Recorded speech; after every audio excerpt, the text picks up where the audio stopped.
tere head kuulajad, käes on 24. jaanuar ja aasta on juba 2022 ja digisaade, mis kannab nüüd nimed digisaade, on teiega täna eetris. Mina olen Hans Lõugas, Henrik Roonemaa on siin ka. Natukene krõbiseb, aga täiesti olemas ja meil on ka kolmas inimene tänases saates, kelleks on fanfaarid, Glen Pilvre. Me räägime siis hulka uudiseid, mis on meile silma kõrva jäänud viimasest nädalast ja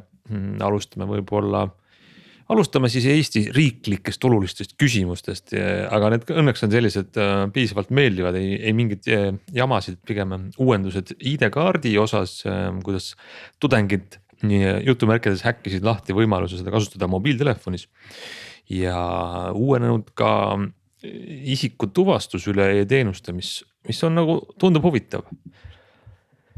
Siis võtame veel ette Eestisse loodava ülikiire internetiühenduse, mis on täielik rekord, uskumatu. Ja saate teises pooles räägime Gleniga nüüd kõrvaklappidest. Me oleme temaga rääkinud mitu saadet kõrvaklappidest just jälle, aga seekord on klapid, mis on ka klapid, et need ei ole mingid tavalised klapid. No vähemalt on hästi kallid. Ja saate lõpus siis tegelikult on üht-teist veel varuks. Alustame siis esimese asjaga ja selleks on see, et Tartu Ülikoolis arvutiteadusinstituudi tudengid, mida tudengid ikka teevad, katsetavad ja tegid seal sellise tudengiprojekti, mis on tarkvara, mis laseb kasutada ID-kaarti siis nutitelefoniga. Et meil on olemas juba aastaid igasugused muud viisid, kuidas ennast autentida, allkirjastada läbi telefoni, olgu see mobiil-ID või Smart ID, aga tegelikult on moodsatel ID-kaartidel, mis teil on taskus või rahakotis sees NFC tugi ja nende loodud siis tarkvara projekt pani selle käima niimoodi, et lõpptulemus on see, et sa võtad oma telefoni, paned sinna NFC antenni vastu ID-kaardi ja telefonis olevas siis rakenduses saadki ennast tuvastada, et ei ole vaja jännata mingisuguse kaardilugejaga või hoopis mingisuguse muu teenusega, vaid see sama ID-kaart, mis töötab arvutis, töötab ka telefonis. No siin mina kohe nüüd küsiksin selle peale, et esiteks on see väga tore, selles mõttes, et on tore, et neli tudengid selle tegid, aga jääb nagu väga kummaliseks see, et miks see asi ei tulnud juba kohe koos selle ID-kaardiga või see on nagu täpselt sama elementaarne asi, nagu keegi müüb mulle auto ja siis 4 tudengit panevad sinna pärast turvavöö ka. Et ütlevad, et selle saab ju ka sinna või mingi mis tahes muu jabur võrdlus, et kui ID-kaardil on NFC kiip ja kui seda on ju võimalik teha, siis oleks ju elementaarne, et selle asemel, et ma mingi kaardilugejat topin USB pessa ja otsin seda, kui see on mul kadunud. Miks see juba, ma ei tea, siis kui see NFC tuli sinna ID-kaardile, et miks seda juba ei tehtud, et see nagu tundub kuidagi, et keegi siis avastas, et oi, nii saab ju teha, et see on küsimus. Lugesin Riia arhitekt vist, riigi infosüsteemi arhitekt kommenteeris seda uudist ka, ütles, et väga lahe katsetus, aga et see oleks laialdaselt äriliselt kasutatav, siis no mulle tuli üldse üllatusena, muidugi see on puhtalt minu probleem, et ID-kaardil see NFC võimekus üldse on. Ma ei ole üldse mõelnud selle peale, see ei tundu maailma kõige põnevam asi. Ei, aga võib-olla sul on kaart, sest minu arust on see, kui ma ei eksi, siis viimase põlvkonna ID-kaartidel on see NFC. Ja kui sul on taskus, ütleme veel mõni aeg kasutusel olnud see ID-kaart, siis sellel ei olegi. Oota, Hans, aga PIN-i peab ikkagi sisestama, aga sellest ma loodan, et ei piisa, et ma panen ID-kaardi vastu telefoni ja olengi pupsti pangas. Ei, sa peadagi, ma saangi aru, et see on nagu selline omamoodi juhtmevaba kaardilugeja, kui sul on siis mobiiltelefon, eks ole. Et see tähendab seda, et selle asemel, ütleme ju paljud inimesed, kellel ei ole mobiil-ID-d, kus mina olin üks nendest ka väga pikka aega, ma kuidagi olin pahur konservatiiv, ei tahtnud võtta mobiil-ID-d ja siis ma alati vandusin, sest mul oli see kaardilugeja kuskil kadunud. Et kui tol hetkel oleks keegi öelnud, kuule, et kaardilugejad polegi vaja, et pane oma kaart vastu telefoni, pane PIN-kood. Ma arvan, see oleks olnud selline ideaalne samm, vahepealne võib-olla mobiil-ID suunas, et kui ma ei kujutaks täna ette, et ma peaks selle kaardilugeja ja juhtmega möllama. Sa saad seda testida, mina ise ei testinud, sest mul on iPhone, aga Androidi peale tegid tudengid selle projekti, hea ID 5 tähte.ee on siis nende see tudengiprojekti kodulehekülg, kus saad tõmmata selle Androidi äpi telefoni ja vaadata, kas seal kasvu NFC-ga ID-kaart. aga noh, kas see ikkagi tähendab, et see hakkabki, kas see ka päriselt siis mingisugusel hetkel juhtub nii? Ja vot see ongi see järgmine küsimus, et mida siis ütles ka Riigi Infosüsteemi Ameti arhitekt, et üks asi on see, et tehniliselt see toimib, aga sellise nii-öelda laialiselt, mis ta siis ütleski täpselt, et lahenduse kasutusele võtmine ei ole nii mustvalge, kui tehniliselt paistab, ütles Mark Ehrlich, kes on siis EID äriarhitekt ja et peale turvakaalutluste ja kaitsemeetmete on küsimus ka standarditele vastavuses, äriprotsesside võimalustes, noh, et ütleme, maja on palju suurem kui ainult üks vundamenditükk, mis nagu projektist välja tuli. Aga ma hakkasin praegu mõtlema, mis see, noh, et minu telefonist on juba see kõik olemas, kusjuures ma ei pea isegi ID-kaarti selleks vastu telefoni panema, et selle nimi on Smart ID, eks selle, ma panen kuskil oma kasutaja-tunnuse, vajutan nuppu ja järgmise asjana sisestan telefonis PIN-koodi. No võtta, aga sa oled juba selle võtnud, on ju. Smart ID, no enamus eestlasi, ma ütleme, et väga suur osa eestlasi on võtnud, ehk mitte, et ma tahaks seda nüüd kuidagi alavääristada või naeruvääristada, mis selle projekti mõte on, kaugeltki mitte. Ma lihtsalt mõtlen praegu enda kui kasutaja seisukohast, et kui ma tahan panka logida või ma ei tea, mingit dokumenti allkirjastada, siis see, et ma peaks püsti tõusma ja minema kuhugi ja oma rahakotti otsima taskust ja sealt otsima ID-kaarti ja selle välja võtma kaartide vahelt ja siis panema ta sinna telefoni vastu ja siis sisestama PIN 1 või 2, et miks ma seda teen, kui mul on olemas Smart ID ja ma kohe vastan sulle, selles mõttes, et täna ongi see tegelikult nagu vahepealne samm, mis oleks pidanud ammu olema. See sama, et ID-kaardi paned vastu telefoni, oleks pidanud olema enne Smart ID-d.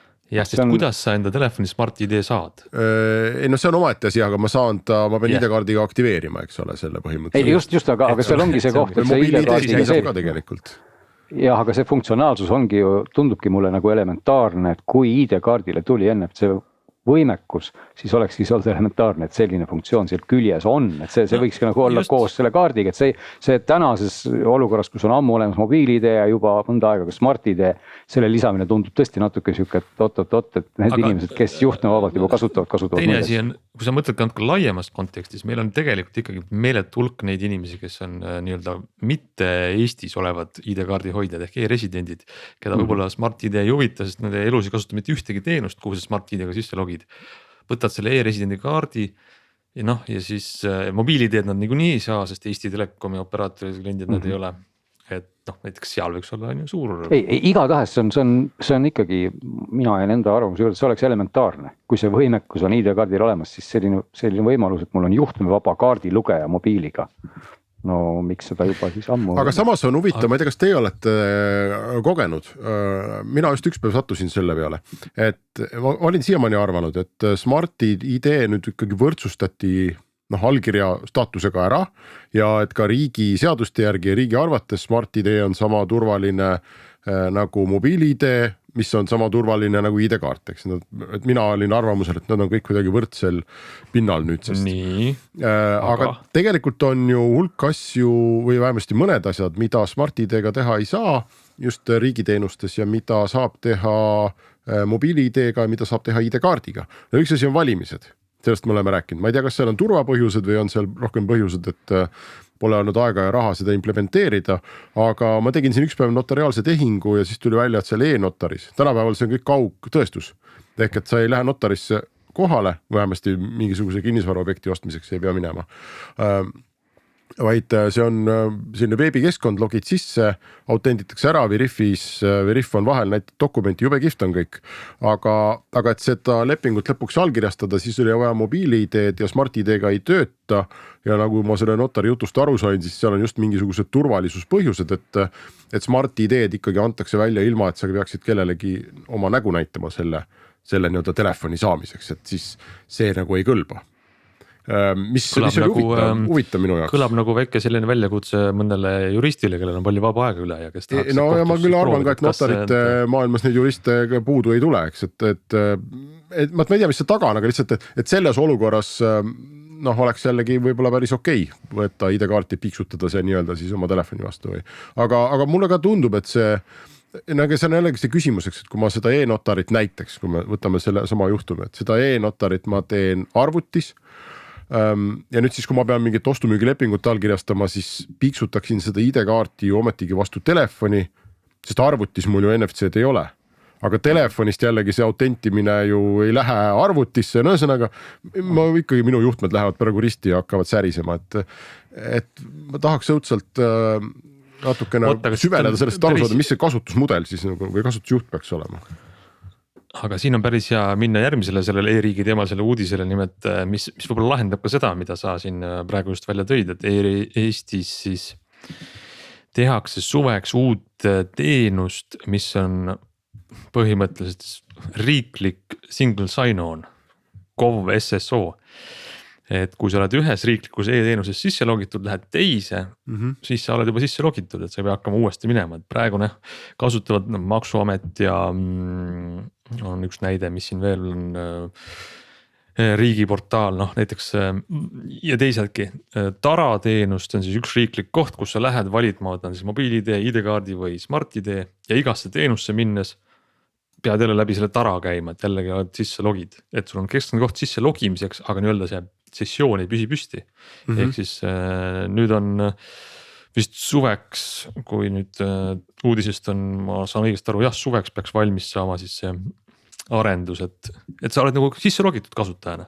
Et nii nagu sa Facebooki kaudu logid võib-olla mõndasse äppi sisse, sa ei pea iga kord sisestama uuesti Facebooki kasutajanime ja parooli, vaid ühe korra oled püsti, su sessioon toimib, siis oled ka järgmine kord sees, et naljaga pooleks ma võin öelda, et digilugu, mida miljonid eestlased ju on viimasel ajal olnud sunnitud külastama. Nemad on selle vist küll kogemata implementeerinud juba ammu, ehk kui sa digilukku oled sisse logitud ja sa sealt spetsiifiliselt ennast välja ei logi, paned brauseri kinni, tuled tagasi, vähemalt selle tääbi ja tuled palju hiljem tagasi, vist isegi järgmine päev, siis sa oled ikka sisse logitud. Ja sellest on aega kirjutatud ja ma ei uskunud oma silmi, see on ikka nii. See on täiesti uskumatu, et sealt ei saagi nagu eriti välja, kui sa just ise käsid välja. Aeguma ikkagi, see oleks turvakaalutustel mõistlik. No võt jah, aga okei, see on natuke teine teema nüüd. Ma arvan, mis tore on, eks ole, aga see on pigem võib-olla siis mõeldud mingisugustele inimestele, kes vedavad oma päevi riigiteenustesse sisse ja välja logides, et minu elus tuleb seda suhteliselt harva ette. Siis on hästi läinud. Ei, aga kas sa tõesti on, mis on see sinu nagu kasutusmudel sellel, et sa alustad oma päeva sellega, et sa 2 tundi logid erinevatesse riigiportaalidesse sisse ja siis selle välja või millega sa tegeled? Ei, iga päev ma seda ei tee, aga aasta peale tuleb see võib-olla paar tundi kindlasti kokku jälle sisse. Aga just sellist paralleel kasutamist ma mõtlen. Ei no ilmselt see oleneb tõesti ikkagi, kes teeb seda rohkem, kes vähem, jah.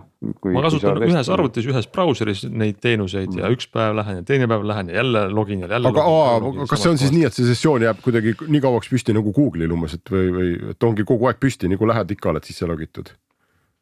No see ongi see mõte jah, et sa ei peaks uuesti sisse logima kogu aeg selle Tara kaudu, vaid sul on, kontrollitakse keskmist nagu SSO, et kas sa oled selles sessioon kehtib, oled sa sisse logitud või ei oled siis. Ei, mina sain sinu jutust aru, et see kehtib juhul, ütleme, et sa näiteks logid Maksuametisse sisse ja nüüd oled seal ja paralleelselt sa teed lahti mingi teise tääbi, eks ole, ja tahad minna mingisse muusse. Sa lähed selle SSO kaudu. Aga et kui sa nüüd lähed Maksuametist välja või noh, et see ei ole nüüd nii, et sa paned selle brauseri kinni ja tuled järgmine päev tagasi ja sa oled ikka sisse logitud. Ei no see on juba teine asi, kaua sessioon kehtib, kui sa ütleme, paned kinni või logid välja või kustutad cookid või midagi sellist, siis tahavad muidugi uuesti tegema, jah. Aga ma ju tavaliselt käin võib-olla Maksuametis vaatan, et võlgu ei ole, panen tääbi kinni, lähen minema, et minu elus seda ei ole, et ma veel käiksin samal ajal veel 6 riigiasutuses ja oleksin õudselt närvis, et ma pean kogu aeg sisse logima. Et kui sa oled riigiametnik näiteks või keegi selline, siis ma kujutan ette, et sul on see kasutus. Võib-olla neil ka jah, aga ütleme, siis sa teed homsel päeval teed jälle oma Maksuameti lahti, oled välja logitud, vajutad login sisse riikliku SSO-ga ja oled kohe sees, kui sul sessioon on püsti veel. No need, siis me oleme ikkagi pikendame turva. Okei, selge. Hea on. Nii, aga kas meil on veel e-riigist midagi rääkida? Ei, aga nüüd üks Läti uudis oli ka, ma ei tea, kas te märkasite lätlaste uudist. Eestisse tuleb uus Telekom. Ja see on see, ma tegin kunagi intervjuu selle Telekomi juhiga, Pite.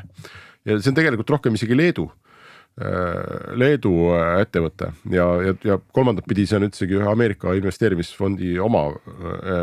Aga see on see kuulus Bite, mis siis tahtis tulla ju 5G litsentsi võtma Eestis ja lubasid pakkuda seninägematuid teenuseid ja tuua hindu alla ja kõiksugu asju, aga ikkagi hetkel vist paistab, et see läheb nii, et meil neid litsentse nii palju ei anta välja ja nad seda ei saa, aga nüüd on otsustanud siis siia turule tulla, ma saan aru, kuidagi ümber nurga või ma täpselt ei mõistnud seda uudist. Ei, nad vist turule otseselt ei tulegi, kui nad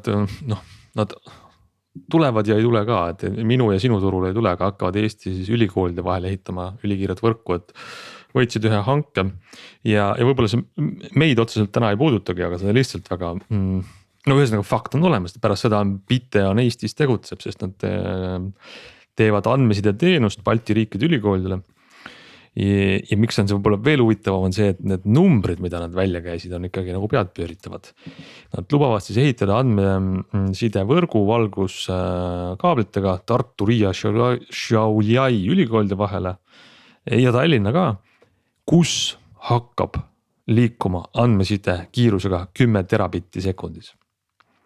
Ma tsiteerin, me tagame ülikiire andmeside kiirusega kuni 10 terabitti sekundis. Ehk siis, mis asi on 10 terabitti? Te võib-olla vaatate oma koduse internetipakettidest, et mis kõige võimsam Eestis saada on 1 gigabitt. Ja see on siis 10 000 korda sellest rohkem. Teks kohe automast huvi, et mis siis maailma rekord on. Jaapani kuskil laboris on tehtud 300 terabitti. Et sellest ainult siis 10 terabitti on ikkagi röögatu on ju, et austus ma lugesin seda kohe 4-5 korda, et see on trükiviga ja arvutasin ka, et kas tõesti 10 terabitti. Kas sa kohe arvutasid ka välja, mida võiks muidugi peast arvutada, et palju siis kulub näiteks mingisuguse, ma ei tea, CD-sid keegi ei kuulu, aga ütleme, midagi ei kulu, et kui sa tahad, ütleme, on mingisuguse näiteks giga või paari gigabitise mingisuguse andmefaili tõsta ühest kohast teise, kas selleks kulub 0,2 sekundit? No 0, ülivähe, ühesõnaga ülikiire, aga tegelikult vist ei ole trükiviga, tegelikult see ongi niimoodi, sellepärast et see Eesti ja Balti ülikoolide ülikiire võrk siis liidetakse üle Euroopale see Giant võrguga ja seda uurides ma nägin tõesti, et näiteks see Giant, mis on üle Euroopa teadusasutuste vahel, on neil praegu lubavad kuni 8 terabitti sekundis, nii et see Eesti oma tuleb sellest veel kiire. No siiski tegelikult peaks olema, see päris ka nii väike aeg ei ole, tegelikult 10 terabitti võiks olla siis, kui ta on 10 000 gigabitti, kui me nüüd selle jagame omakorda 8-ga, siis me saame gigabaidid, kui ma ei eksi, eks ole. Just. Nii et tegelikult me saame siit ikkagi umbes 1,2 gigabaiti sekundis. Nii et kui mul on ikka gigabaidine piraatfilm, siis ma pean ikka sekundi kulutama. Kolleegid Šiauliais saavad selle sekundiga kätte sinu käest. Sekundiga saan kätte, see ei ole ikkagi. Ma näen siin arenguruumi. Nad küll plaanivad seal teha teadusssimulatsioone reaalajas, aga võib-olla ka Tallinnast Šiauliaisse mõni värske film saab. Iga tahes, nii et mehed peaks ikkagi pingutama, et see sekund on tänapäeval pikk aeg. See käib selles suunas. Räägime millestki, millest me midagi teame ka või kus me oskame enam-vähem neid suuruse skaalasid tabada. No mina proovisin nüüd eesti keeles sõnamängu mängida. No näed, palju eelmisel nädalal rääkisime, läksin ka selle peale asja uurima ja sain teada, et sõnuris saad mängida nüüd. Neid, me eelmise nädala tuletamismeelde, me rääkisime sellisest sõnamängust nagu Wordle, mille on teinud üks Suurbritannia proge, aga kuna see lähtekood on tal mitte otseselt nagu avalik, aga kuidas ma siis ütlen, näha, siis neid kloone on nüüd nagu tekkinud ja Eestis ka vähemasti üks. Aga ma tegelikult arvan, et neid võib isegi rohkem olla. Aga kuidas, mina ei ole seda eestikeelset vaadanud, kuidas olete te kolleegid proovinud, kuidas on? No mina mängisin ka sõnurit ja selle suurim probleem on praegu see, et nagu Wordle on ka see väga, väga raskesti leitav internetist, sest tal, ma nüüd ütlen, mis on eestikeelse Wordle'i ehk sõnuri aadress, mountwoolgames.itch.io/EKSS nagu ka Wordle'i aadress on väga kahtlane, aga IVA on samasugune ja kasutatakse Eesti sõnaraamatust olevaid nimisõnu ja 6 tähene vist või 5 või, mis Eesti oma on, 6 või? Siin minul oli 5, küll aga meil tekkis juba siin Hansuga ennem arutelu, et vist oli niimoodi, et iga päev on kõigil sama sõna, Peaks aga olema. nii minul kui sinul oli siis erinev sõna täna. Aga võib-olla mul oleks see sassi, ma tegin eile selle sõna, sest me erinevad sõnad olid jah tõesti. No, ühesõnaga proovige sõnur, saate ja... eestikeelset sõnavara ka nagu natukene endale lihvida nagu Wordlit. muidu aga peaks mängu arendajat tegema vihje, et ma ei tea, kas selle originaalmängus oli ka nii, sest ma ei ole muidu originaali proovinud, et nimelt, et sa ei saa neid tähti klõpsata sinna ruutu, kus sa tahaks, vaid sa pead ikka sõna nagu järjest välja kirjutama, mis mõnevõrra ajas mul nagu närvi natukene tumedamaks. Et oleks nagu jube hea, kui ma näen, et mul on mingi täht õige, siis ma saan selle tähe juba sinna supsti jätta paika. Selleks on paberipliiats nagu ristsõna lahendajatel, nagu et sa arvuti kõrval. Ei taha keskkonda kulutada, selleks peaks olema niimoodi, et ma saan selle tähe jätta sinna, et kui ta näitab, et mul on viimane täht juba õige koha peal, miks ma pean siis nagu peas visualiseerima, et see on see viimane täht ja ma näen seda eelmise rea pealt, see on see täht kogu aeg, et ma saaks selle viimase tähe panna sinna, oleks palju toredam. Selline väike tehniline täiendus võiks olla sellest. Muidu sa pead lihtsalt selle sõna nagu kogu aeg välja kirjutama nagu paremalt vasakule või vasakut paremale tähendab. Nii on jah. Vaata, aga ei töötas väga hästi, sain 3 korraga või 4, 3 korraga ma vaatan jah, tänase sõna. Siis ma enam rohkem ei proovinud, siis ma mõtlesin nüüd, siis mul läheb tuju ära, kui ma saan järgmine kord ei saagi enam. Nii et saab eesti keeles ka mängida ja tõenäoliselt on maailmas kuskil mingi leht juba olemas, mis näitab kõikides eri keeltes olevat Wordlit. Et kes räägib võõrkeeli, otsige üles ja proovige. Nii ja mõnes mõttes ka, ma ei tea, kas me saame seda lugeda eelmise saate nagu teema jätkuks või mitte, aga Glenil on veel ühed klapid pakkuda. Tegelikult sai see alguse sellest, et eelmises saates ma rääkisin pikalt 10 klapipaarist, millest ma kirjutasin ka muide pika loo, mis peaks ilmuma siis järgmises digis, kui kõik arvutused õiged on. Aga sealt 10 jäid välja siis sellised eksklusiivsed või ütleme ikkagi mingi hinnapiiri me tõmbasime sinna ja selle hinnapiiri üleval otsas oli Apple oma 600+ euroste klappidega. Aga tegelikult parimaks osutusid vähemalt heli poolest Bang & Olufseni klapid, mille eest küsiti kõigest 500 eurot. Aga Bang & Olufsenil tuli välja eelmise aasta alguses või keskel veel üks mudel, mis maksis siis jutumärkides kõigest 800 eurot. Need on siis Beoplay H95 ja neid me sinna võrdlusesse ei võtnud ja mul tekkis siis lihtsalt selle peale sportlik huvi, et kui juba need 500 eurosed minu hinnangul osutusid väga heaks, väga hea heliga klappideks, et kas siis nüüd kuulaks neid 800-seid siis ka, et on need äkki veel ägedamad. Ja sestap siis võtsingi ja kuulasin ja sain teada nii mõndagi. No kuidas siis on 800 eurosed kõrvalklapid? Ära räägi helist, räägi juba sellest, kas nad on siis, mis tehnoloogia seal on siis lihtsalt juhtmevabad? Lihtsalt juhtmevabad Bluetoothiga kõrvaklapid nagu ikka, tegelikult ega siis hinnapiiri ju ei ole audiotehnikale, et sa võid osta omale kõrvaklappe, mis maksavad ka 4-kohalise numbri ja 5-kohalise ja ilmselt ka veel rohkem ma kahtlustan, eks ole, aga kahtlemata see turusegment ikkagi, kus me räägime nagu juhtmevabadest, müra summutavatest, nii-öelda laia tarbe klappidest, siis ikkagi 800 eurot on vaieldamatult palju.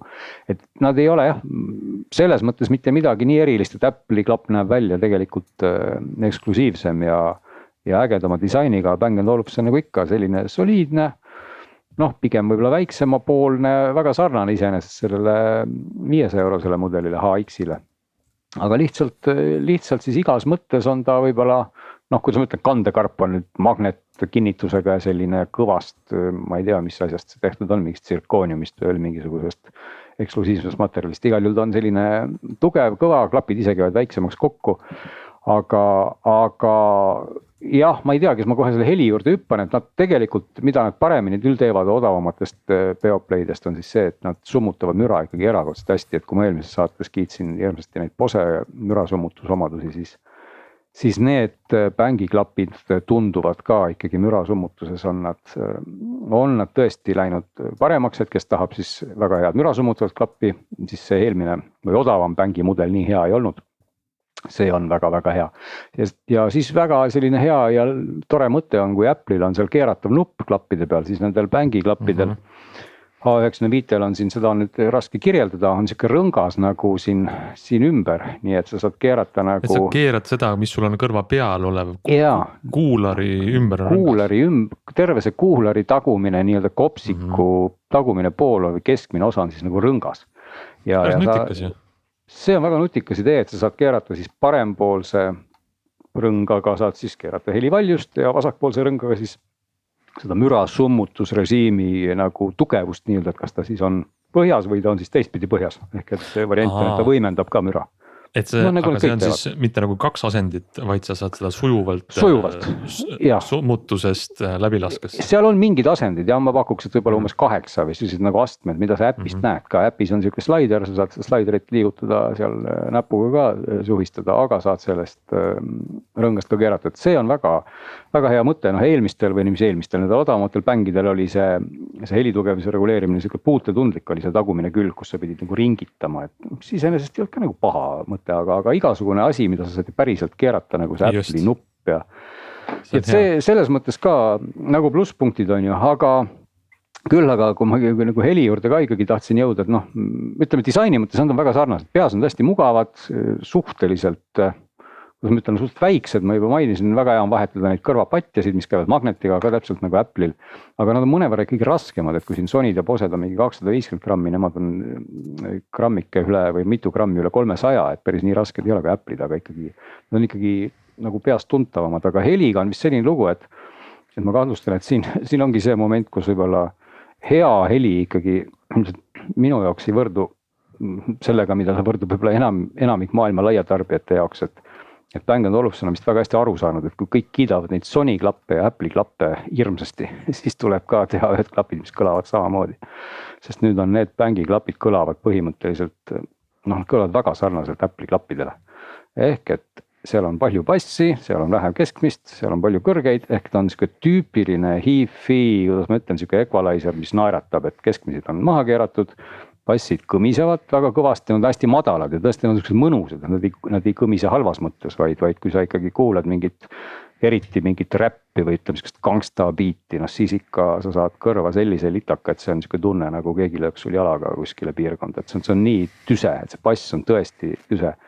Ja nad on väga sellise maheda ja väga tüseda soundiga, aga kui sa tahad ikkagi kuulata, kuidas inimesed stuudios oma biiti ja lugusid kuulasid, noh siis nendest klappidest sa seda kindlasti ei kuule, sellepärast et nad teevad selle heli ikka palju selliseks tüsedamaks ja mahedamaks, täpselt nagu Apple'i klapid ja mõnes mõttes ka natuke nagu need Sony klapid, aga jah, kokkuvõttes ongi selline lugu, et heli kvaliteedi puhul sa saad tegelikult 500 eurostest klappidest kuulata nagu ilusamat seda stuudio kvaliteeti, mida need HX-id bängid tegid väga-väga hästi. Aga need H95 on siis jah, nagu kuidas ma siis ütlen, selline tüse laiatarbes kõrvaklapp. Jah, tänavaklapid, kus ikka tuleb seda kõmakat ja bassi kõvasti. Ma vaatasin ka mõningaid inimeste hinnanguid neile ja kõik hirmsasti kiidavad neid. Wow, müüke bass ja müüke bass. Nii et tundub, et siin ei võrdu ikkagi, hea ei võrdu tingimata sellise ausa kvaliteediga, vaid ikkagi kui on palju bassi, siis paljude jaoks ongi hea. Sa oled seda trummi tagunud mõnust juba kas palju aastaid, kas ei ole nii? Et ikkagi, aga maailm hindab sellist... Maailm, ma ei tea jah, mida nad hindavad, aga no võt, kui sa, selle jutu lühike moraal ongi see, et kui sa tahad kuulata muusikat, kuidas siis stuudios, stuudio on võib-olla täna ülehinnatud termin, aga kuidas tegijad ise kuulasid, siis kui sa ise muusikat selliste klappidega toodaksid, siis tõenäoliselt sa toodaks võib-olla täitsa passivaba muusikat, sest et sa ei saa aru, et jah.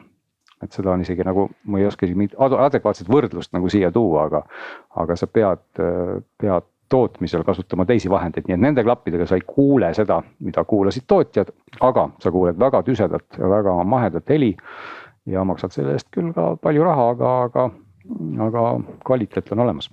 Muide, ma üks päev just mõtlesin selle peale, et kuidas muusikatootjad või sellised saudikeerajad nagu sa ise ju, et kui palju sa võtad nagu arvesse seda, et järjest enam inimesi tarbibki sellist tümaka keskkonnas põhimõtteliselt sinu loodud heli, et autodes on subwooferid ja klapid mängivad basse ja kõrgeid ja et seda nagu ülepaisutatud bassi on kindlasti palju rohkem kui vanasti oli, et see omalt poolt pead ju natuke tuunima või sa teed ikkagi hästi ja kuulad, kui inimesed kuidas tahavad. Tegelikult on ikkagi, selles mõttes see tendents on läinud ikkagi, mitte nüüd viimastel aastatel, aga me vaatame ikka veel pikemat perspektiivi, ütleme 80-ndatest, millal selline ikkagi hea soundiga popmuusika ikkagi sai alguse, et 70-ndatel olid noh, erinevate tehnoloogiate tulemusel ei olnud ta võib-olla veel nii võib-olla lihvitud, aga 80-ndatest edasi hakkas asi nagu digitaalse poole järjest rohkem nihkuma, et tol ajal ikkagi oli muusika nagu palju passivabam, kui ta on täna, et tegelikult on pigem vastupidi, et tegelikult tänases muusikas eriti sellist täpselt hip-hopid ja mis iganes sellised aeglasemad tümakastiilid, et seal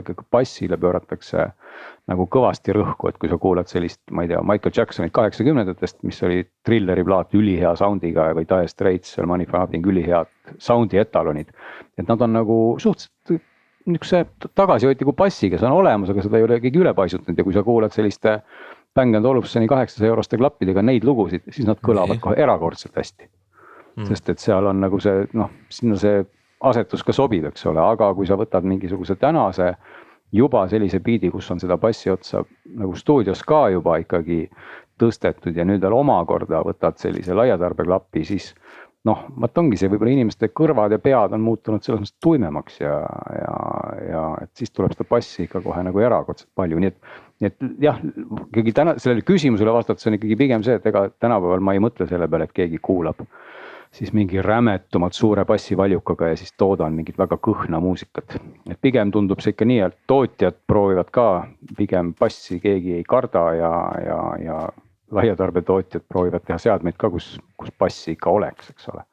Mõnes mõttes seda vist on ka väga lihtne nagu teha, et sa, noh, et kui sa tahad teha nagu tõesti head, ma ei tea, kõlarit või häid kõrvaklappe, siis see on tunduvalt kallim. Sa pead hakkama seal mingit tasakaalu ajama ja mingid on erinevad elemendid ja kuidas nad seal mängivad ja kõik 100 küsimust. Ja kui sa lajatad selle bassi sinna ära, siis see juba üksinda peidab suhteliselt palju sellest, mis sul mujal jääb nagu saavutamata.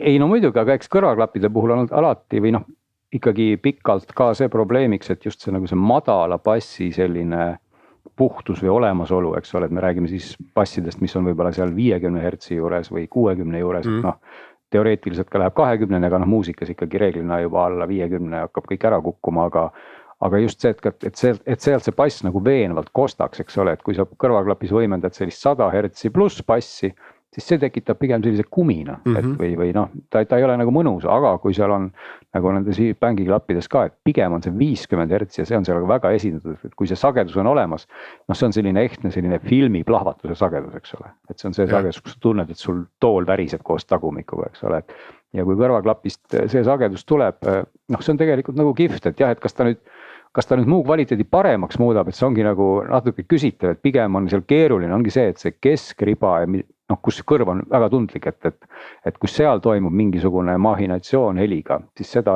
kõrvad tajuvad üli hästi ja see muudab pildi kuidagi niisuguseks koledaks. Et muidugi, kui sa bassi veel kõvasti peale paned, siis jah, eks ta midagi muidugi matab, aga loomulikult nende klappide puhul, kõigi puhul ei saa ka ikka, võib-olla ma jätsin ka rõhutamata seda fakti, et nad on ju mõeldud ikkagi ka reisimisel kuulamiseks ja võib-olla õues ja seal tõesti võib-olla kuskil rongis või lennukis, kui seda bassi on grammi rohkem, ongi võib-olla parem, eks ole, sest et seal ikkagi tänavaklapid, jah.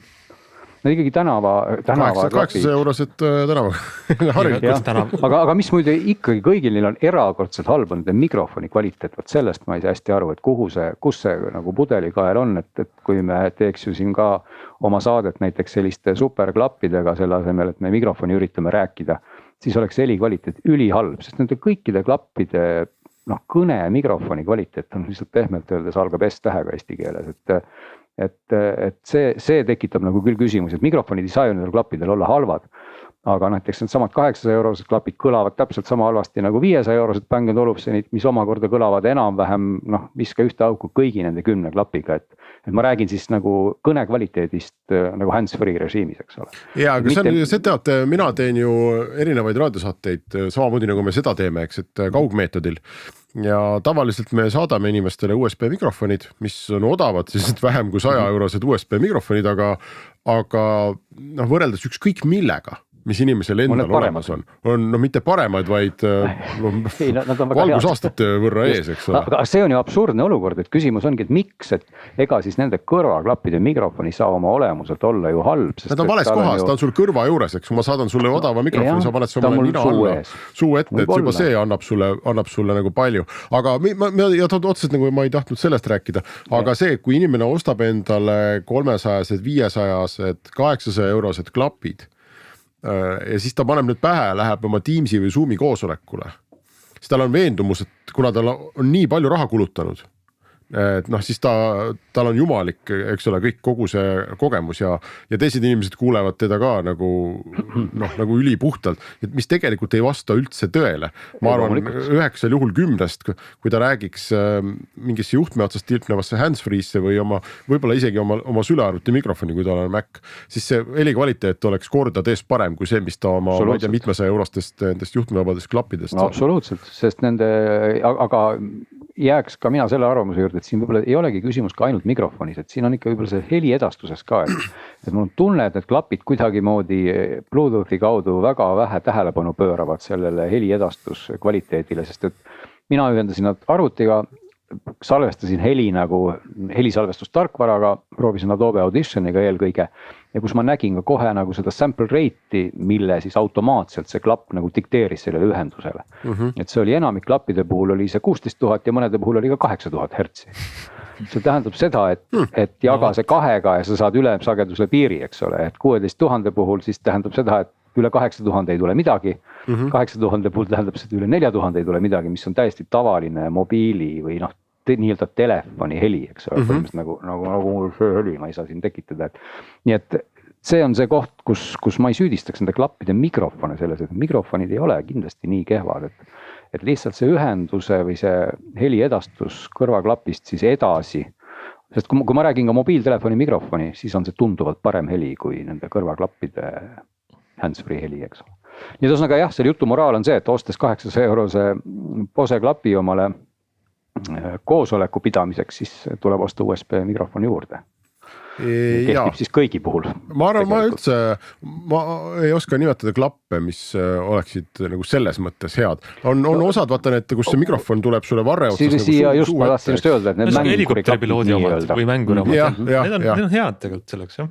No need on enam-vähem jah, aga ka need kipuvad ikkagi müra üles korjama õudselt ja seda hingamist sinna sisse ja noh, kuidagi see on ka väga selline õnne asi võib-olla, et kuidas sul nende klappidega satub, sest ega need Gameri klapid on ka, paljud nendest on ju tehtud, noh värv on läinud või ütleme, hind on läinud värvi peale ja logo peale ja see disaini peale, eks, aga mitte selle peale, et see kas klapid ise või noh, veel vähem, et see mikrofon oleks nagu akustilises mõttes kuidagi hea.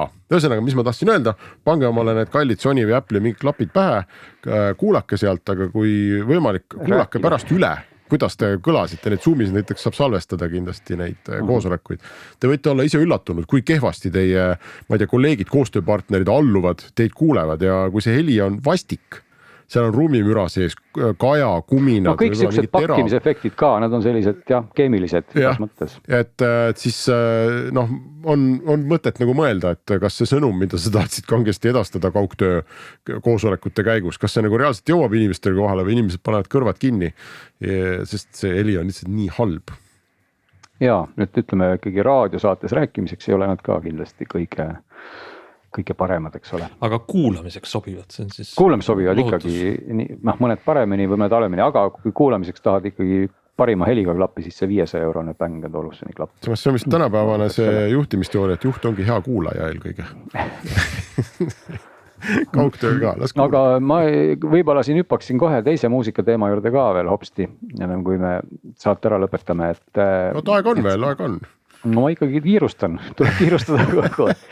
Et see on juba mõnda aega olnud olemas, aga kas te olete kuulnud üldse sellisest keskkonnast, mille nimi on Google Arts and Culture?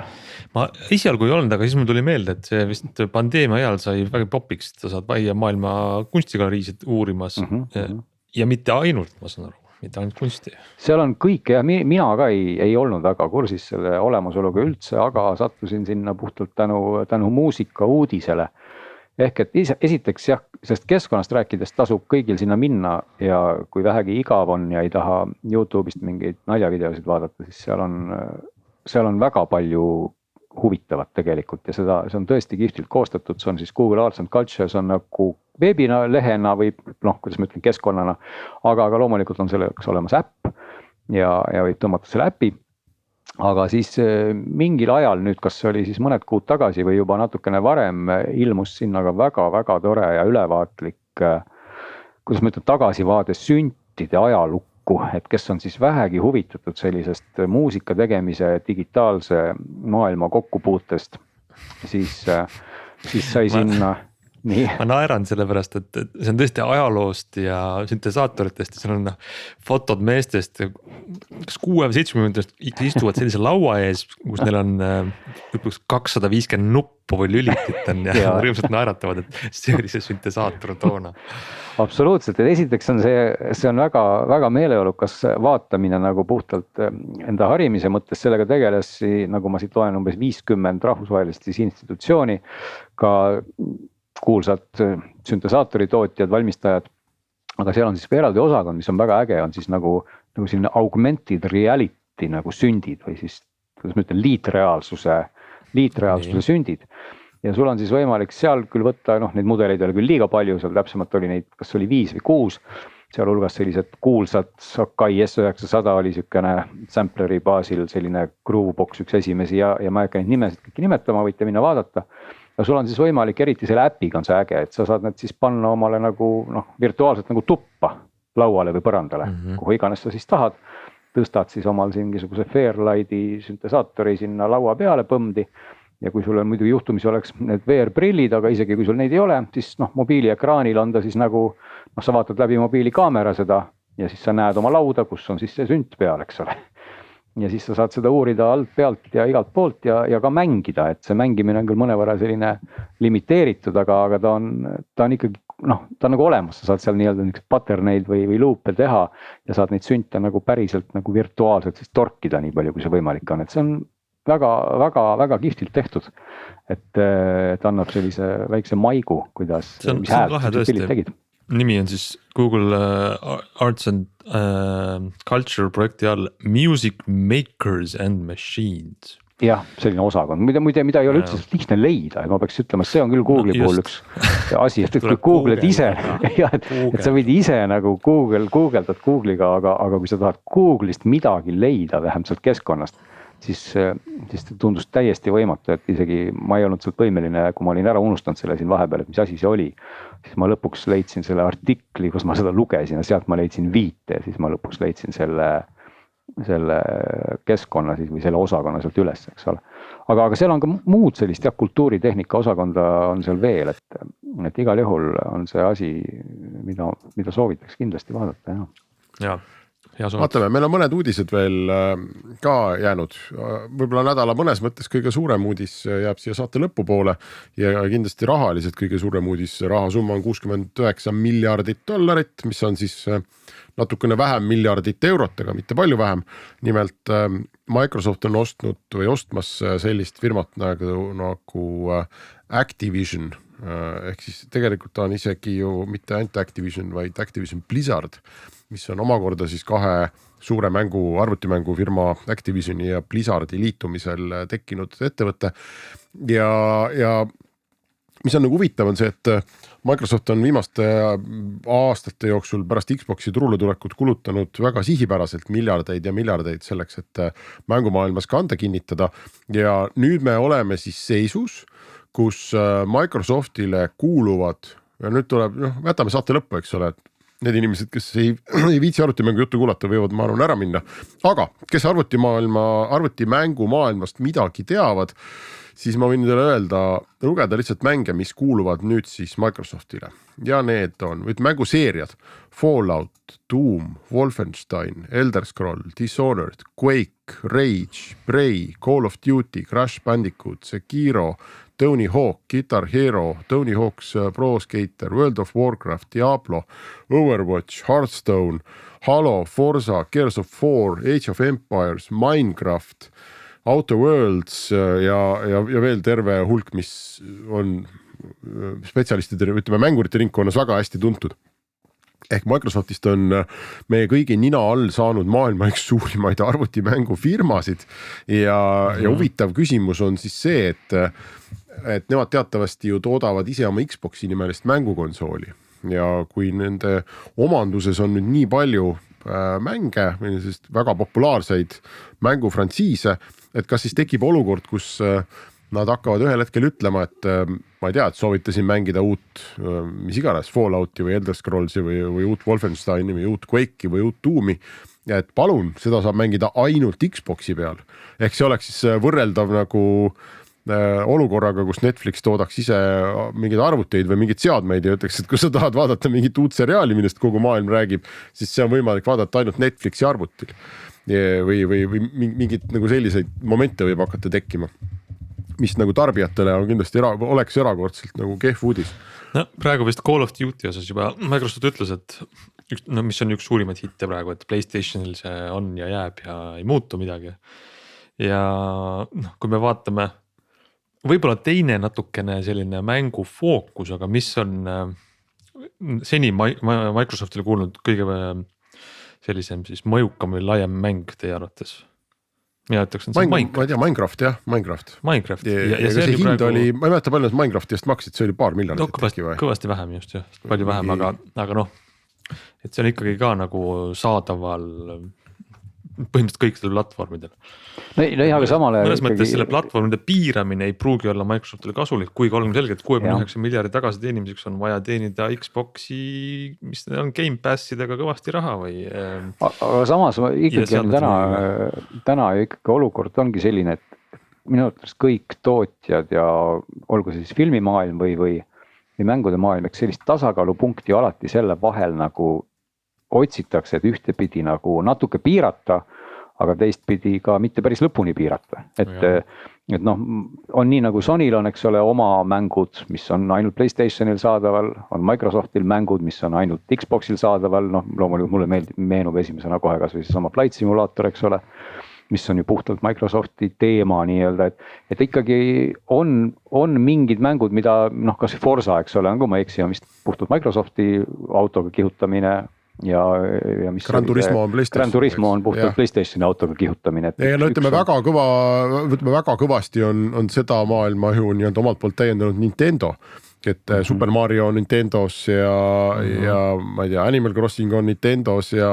Zelda on Nintendos ja mitte kusagil mujal, eks, et ei ole arvutis või ei ole PlayStationi peal ja tõenäoliselt ei hakka kunagi olema. Ja sama on ju tegelikult ka filmimaailma, et täna me vaatame, eks Netflix, seal on nii-öelda loomulikult osad on Netflixi enda toodetud asjad, samal on osad, mida nad lihtsalt näitavad ja seal vastas on mingil määral näiteks kas või Prime, eks ole, Amazoni oma, kus on ka eksklusiivid, mida jälle ei ole täpselt. Ma olen nõus, aga siin meil on tekkimas olukord, kus üks firma, ehk siis Microsoft on ostnud neid populaarseid eksklusiive väga laialt kokku, eks, ja nad on loomulikult pannud sinna palju raha, aga võib-olla meil on võrreldav filmi või seriaali maailmast siin Disneyga, et kui siin Disney ostis ära Star Warsi näiteks, eks, et nendel on puhtalt on ju oma teha ja oma lubada, et kus seda Star Warsi üldse näitab, millises streamingu teenusest seda saavad ja nii edasi. Ja Star Wars on ainult üks, aga Microsoftil on need Star Warsi mõõtu kultuurilisi nähtusi ju kümnete kaupa tänaseks tegelikult kokku kahmatud, et seal ma arvan, ma olen nagu Hansuga nõus, et nad on nii palju raha kulutanud, et neil on vaja seal PlayStationi kasutajate käest ka saada raha. Ei, see ongi see koht, et nad ei saa jah, aga teistpidi ongi see ikkagi selline filmimaailma paralleel on võib-olla hea, et täna ongi mõnes mõnes totter olukord, et kui sa tahad vaadata mingit ühte seriaali, mis on ainult Apple TV-s või teist, mis on ainult Prime'is, eks ole, või kolmandat, mis on ainult Netflixis, siis oled sa ikkagi niisuguseks olukorras, kus sa pead, ma ei tea, maksa kõigile 3, eks. Ja järjest hullemaks läheb tegelikult. Lõpuks on jah, aga on ka see fakt ka veel, et tegelikult see tundub tohutu tehing, mis tegelikult ei pruugi olla lõplik, on ju, sest et seda tuleb heaks kiita ja täpselt see, millest te räägite, et milline turujõud tekib, et Microsoft seni nagu ei ole väga selliste konkurentsi piiravad uuringute fookuses olnud, ma ütlen viimasel ajal, Windowsiga omal ajal Euroopa Liidus oli, aga ei ole, aga see pruugi veel läbi minna, kuigi kui see ikkagi läheb läbi, siis on Sonyl selline gigant konkurent ka selles vallas. Ei aga teistpidi ikkagi ka ütleme sealt ülevalt poolt ikkagi lõpuks loeb ka ainult raha, eks ole, kui ikkagi näiteks Sony ütleb Microsoftile, palun väga, et anna meile ka mõni mäng ja me anname sulle nii palju raha, siis on see puhtalt nagu arvutamise küsimus, kas see on kas me selle diili teeme, eks ole. Just, et mängu lansseerimine PlayStationil võib tegelikult selle kogu sellele frantsiisile anda rohkem nagu tulu tuua. Igatahes. Maailma suurimad videomängude firmad muide on, kes on number 1, pakkuge? Tencent. 25 miljardit dollarit nii-öelda mänguvaldkonna käive. Aga seal on riistvara ja tarkvara koos. Ei ole Tencent. Okay. Tencent on teine, mis on tegelikult, kui ma tahtsin jõuda, esimene on Sony ja Sonyl on siis PlayStationit müüakse hästi palju, sealt tuleb käivet, pluss neil on oma mingisugused mängud ka, eks ole ju, mida, kus tuleb nagu veel käivet ja mängupood on ja nii edasi, aga teine on Tencent, mis on siis Hiina ja põhimõtteliselt valdavalt mobiilimängud. Just. On muid ka, aga tuntud ikkagi mobiilimängude järgi ja 3. kohal Nintendo, 4. Microsoft ja 5. siis seesama Activision Blizzard, nii et kui täna Microsoft ja Activision kokku panna on 20 miljardit, siis nad lähevad teisele kohale kohe hopsti maailmas ja hakkavad seal Sonyga nagu väga võitlema, et kes on esimene, kes on teine. Nii et põhimõtteliselt võib siin Microsoftist saada maailma suurim videomängude firma üleöö sellise nagu tehinguga. Aga samal ajal ega Apple ka üldse ei maga, et kui ma nüüd, see ei lähe vist päris samasse, aga kas Apple Arcade'i asi, mida nad ju siin nüüd mingid aasta tagasi või millal tuli, et see tundub ka päris ambitsioonikas projekt. Millel ei ole mingit skaalat sellist, millest ei ole võrreldav. Ei no jah, ta ei ole veel täna võrreldav, aga ikkagi see suund ei ole halb ju iseenesest selline, kuidas ma ütlen, et nagu selline kontsentreeritud subscriptioni põhine mängukeskkond, mis tuleks selliselt nimekalt tootjalt, ei ole ju halb mõte. Ei ole, aga see mängumaailm on natuke teistsugune, et see mängud, väga raske maailm. Need on ka erinevad mängud muidugi või erinev, kõik on seal, selles mõttes erinev, aga samal ikka ühisosa ju selles asjas on, et ega tegelikult seda subscriptioni põhist mängumaailma pakuvad ju täna nagu kas või Xboxi ja Game Pass on ju samasugune asi mõnes mõttes. Jaa, aga lihtsalt Apple'il ei ole praktiliselt ühtegi sellist tohutult hitt mängu või rääkimata frantsiisist. Ja mängude maailmas on selline jama, et võrreldes siin isegi 10-15 taguse aasta ajaga on mängude tegemine läinud kohutavalt kalliks. Mängu eelarve on, ütleme, hea, sellise populaarse mängu eelarve on väga palju üle populaarse filmi eelarvest. Siin minust üldse me jõuame hoopis selle probleemini, et see ongi absurdselt üle, mida ei oleks nagu vaja teha, et võib-olla ma olen muidugi ilmselt ikka vana, aga kui ma Xboxi ostsin ja vaatasin, mis mängud seal veel on peale Flight Simulatori, siis see tundus minu jaoks nagu ma oleks kukkunud mingisuguse, kus ma ütlen, frikadelli supi ja tordi segu sisse. See oli nagu nii palju, seda kõike oli nii värviline, ta oli nii intensiivne, ta oli nagu 10 multikat mängiks korraga. Jaa, aga kujuta nüüd ette, et sa pole elus ühtegi filmi näinud ja siis teed filmi laenutuse lahti, et siis sa ka ei saa, oled nagu vasikas kevadel, ei tea kuhu poole joosta. Et pigem nagu ma ütlekski, et võib-olla mõni mäng stiilis Wordle oleks väga teretulnud vahepeal. Ja. Aga mis ma tahtsin lihtsalt selle oma kalliduse jutuga öelda, on see, et kuna mängu tegemine on väga kallis, siis nende suurte hittmängude puhul tänapäeval väga eelistatakse teada-tuntud frantsiise. Ehk siis põhimõtteliselt tehakse järgi kogu aeg. Tuleb järje ja nii edasi, sest seal on sul ikkagi 3/4 turundust on juba tehtud, eks, et inimesi huvitab, mis nende lemmikkangelaste järgmine seiklus on ja arvestatav hulk kodanikke on juba valmis ostma ilma, et mängul üldse hinnanguidki väljas oleks, aga sellise, öeldakse IP või ütleme uue frantsiisi või uue mänguseeria tekitamine on kohutavalt riskantne ja kohutavalt kallis. Ning seetõttu nende vanade heade seeriate ja nimede kokkuostmine on seda enam nagu väärtuslik, et tänapäeval tegelikult võetakse siin juba, ütleme siin 10, 15, 20 aastat vanu mänge, tehakse ilusam graafika peale ja heli natuke puhtamaks ja pannakse uuesti täishinnaga müüki, ehk tehakse ka täitsa nagu selliseid remake ja et nii palju on nüüd sellest ärist kinni nende vanade brändide küljes või vanade kangelaste ja vanade lugude küljes ja nii vähe julgetakse teha uusi, palju neid, juba neid Wolfensteine mida kahtlemata paljud meie kuulajad mäletavad, eks. Juba neid on tehtud aastate jooksul, kogu aeg neid tuleb välja või Call of Duty, ma ei tea, iga paari aasta tagant on jälle uus ja nad kõik on samasugused ja need kõiki ostetakse või siis Far Cry, eks ole, mis on mingi 6-7 tükki on neid kindlasti aastate jooksul välja antud ja jälle kõik on ühesugused, aga koopiamasin käib täiega. Nii et ühest küljest võib-olla on hea, kui need juba tegelikult üsna luitunud kohati ja igavaks muutunud mängubrändid on kuskil korporatiivses keskkonnas, mis trükib nende koopiaid. Et see sunnib teisi innoveerima ja tulema välja põnevate uute asjadega. Kui sul ikkagi selline hiiglane ees laiutab, eks, et sa Star Warsi teha ei saa, okei, et ma siis teen midagi muud ja see kõik osutub heaks. Ja tegelikult ikkagi edu võti ikkagi pikemas perspektiivis oleks selles, et teha midagi uut, sest kui midagi uut poleks tehtud, siis meil ei oleks ka täna mingit Wolfenstein ega Doom, sest et siis poleks ju neid tehtud. Et alati tuleb ikkagi teha midagi uut, sest see generatsioon kasvab ju pidevalt peale, eks ole, et kui sa oled parasti selles eas, et sa hakkad mingit mängu mängima, siis sinu jaoks on see maailm kõik uus ja see, kas mingi mäng oli tehtud 20 aastat tagasi või mitte, ei oma ju tegelikult mingit tähtsust tol hetkel, eks. Vaatame veel korra saate lõpuks, minul rohkem uudiseid tänasesse päeva teile pakkuda ei ole, aga ma tundsin sellist moraalset vastutust ka ikkagi seda uudist kajastada. Mina olen siin aastaid olnud peamine. Muidu oli see meil saate üks esimesi uudiseid alati, nüüd on viimane. Ja nüüd on kõige viimane. Ma olen siin aastaid üks kuulaja veel jäänud. Teda huvitabki.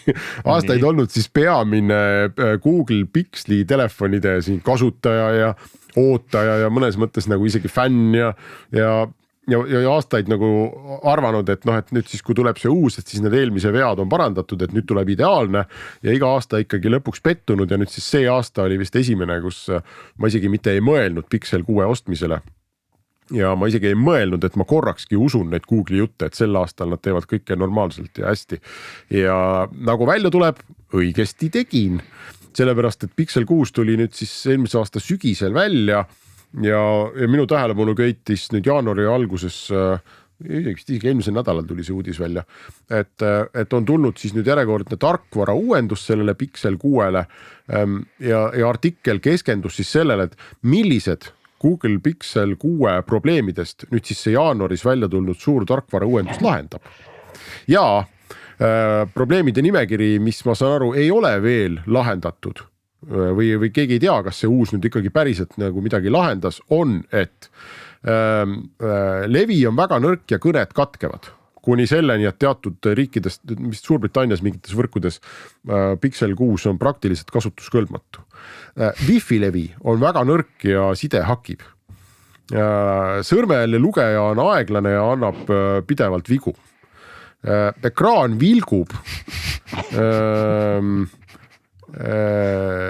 ja mingi helistamise ekraan kipub töötamisele ära kaduma, ekraani automaatne pööramine ei tööta, ekraani automaatse heleduse sättimine käitub ettearvamatult, äpid avanevad aeglaselt ja ühesõnaga see nimekiri jätkub. See 2009 aasta mingi telefon. Ei aga see ikkagi võib-olla, muidugi ma vaatan, et kui ma seda nimekirja loen, muidugi mulle tegi väga palju nalja, et Pixel 6 esimene probleem on sul siia kirjutatud, et see launchiti oktoobris 2021. See ei ole, see on minu enda märkmed, aga põhimõtteliselt on sul õigus. Aga see tundub selles valguses ka tõesti kõva probleem olevat. Aga võib-olla peaks ikkagi päriselt mõnda telefoni proovima, et äkki on siia ikkagi, ma tahaks kuidagi pehmendada seda asja, et see ei saa ju nii olla. Ma ei tea, kas sina oled aastate jooksul olnud Pixel seeria kasutaja? Ei, ma ei ole kasutaja, aga ma tõsi, ma ei ole 6 küll isegi proovid, aga kõiki teisi ma olen ikkagi niivõrd kui nagu testinud, aga seal on mingi suur vahe, kas kasutada seda tõesti kuid või nädalat paar, eks. Jaa. Aga ühesõnaga ma olen hea meel, et mul läks aastaid aega, aga lõpuks ma sain aru, et mida iganes Google oma Pixelite kohta räägib, et seda päeva, kus Pixel on saanud siis normaalseks, tavaliseks, igavaks, heaks mobiiltelefoniks, seda ei tule mitte kunagi. Ükskõik mida nad ka ei lubaks. Võib-olla ei peagi olema iga tarkvara uuendus saab nii palju rõõmu tuua tänaste omanikele. Kõned katkevad vähem. Ja muide ka telefonidest me saame muide õige varsti rääkida pikemalt, sest kõikidel firmadel on ju siin hakkamas tulemas kohe igasuguseid uudiseid. Konkurents. Sa mõtled Samsungit või? Ma mõtlen Samsungit, ma mõtlen Huawei'd ja mõtlen ka OnePlus'i, jah. Apple tuleb sügisel alles, eks, et nemad on. Jaa, aga Androidi maailm ja kõik hakkab kohe möllama, juba möllab. Talvel võiks tulla Apple iPhone'i SE uus versioon, on varem juhtunud niimoodi, aga ei pruugi. No igatahes tundub, et me oleme tund aega rääkinud teiega, head kuulajad, ja me hoiame ülejäänud jutu nüüd siis järgmiseks nädalaks. Nii et aitäh kõigile, et olite meiega. Ja tõesti, nagu Hans ütles, kohtume järgmisel nädalal.